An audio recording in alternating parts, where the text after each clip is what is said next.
Evening, YouTube viewers, subscribers, Facebook friends, Facebook family. Today is December the 5th, 2013. I want to welcome you to another edition of Joe's Politics 101. Today is I guess you could say, a day that we'll all remember if we know the history of other nations and other countries. 95-year-old former president of South Africa, Nelson Mandela, passed away today. When I heard that news this morning, my heart got real heavy, because he was an icon of a African, somebody like me, who had went from being discriminated against, jailed, abused, to becoming the leader of his home nation.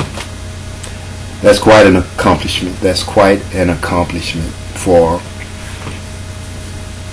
someone who had went through and fought for equal rights and equal opportunity to become the leader of their nation and not have vengeance in his heart.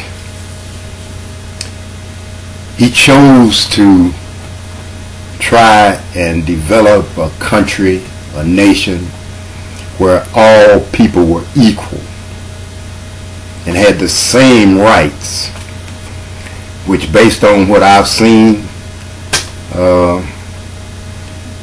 has worked out real well, considering what it was during the apartheid period of South Africa. I have a little history, and it's very little history, that I can share with you about going to South Africa. I was in the United States Navy in 1966.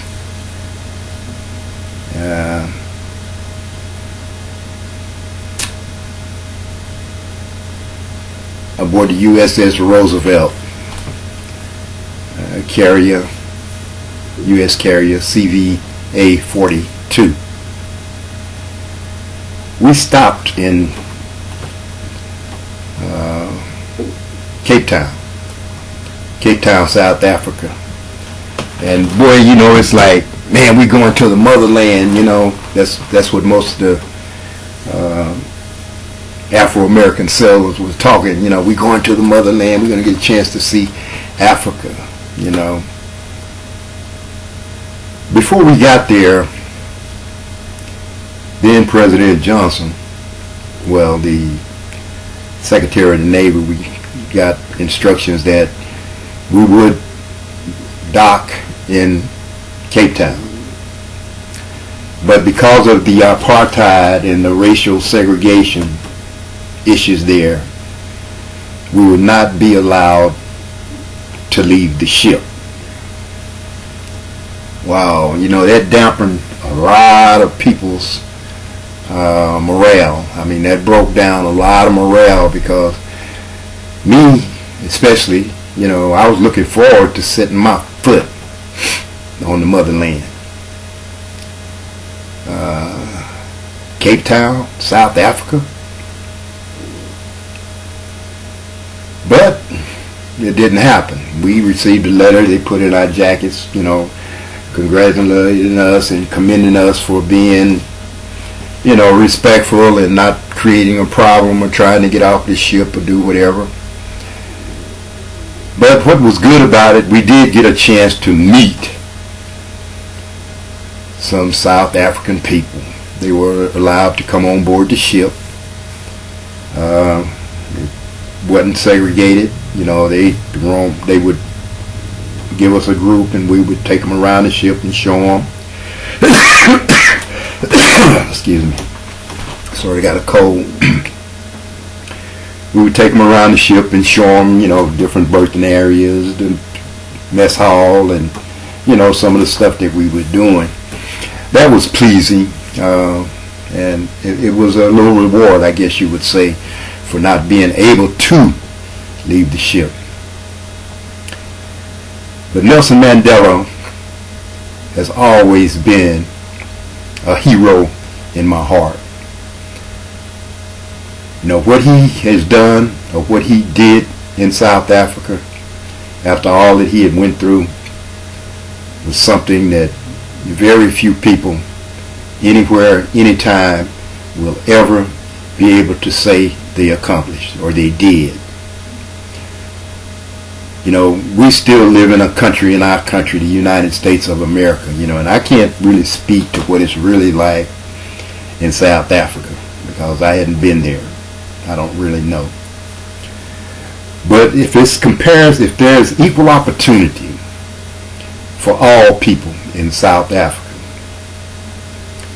then the United States is way behind, because we still have a lot of segregation, discrimination,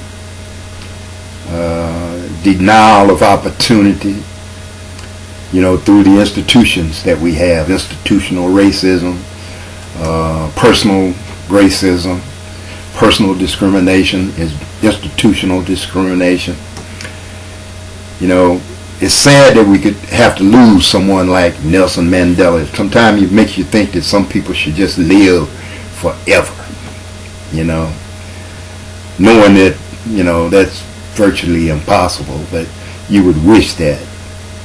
But what I will say, you know, is that if there's life after death,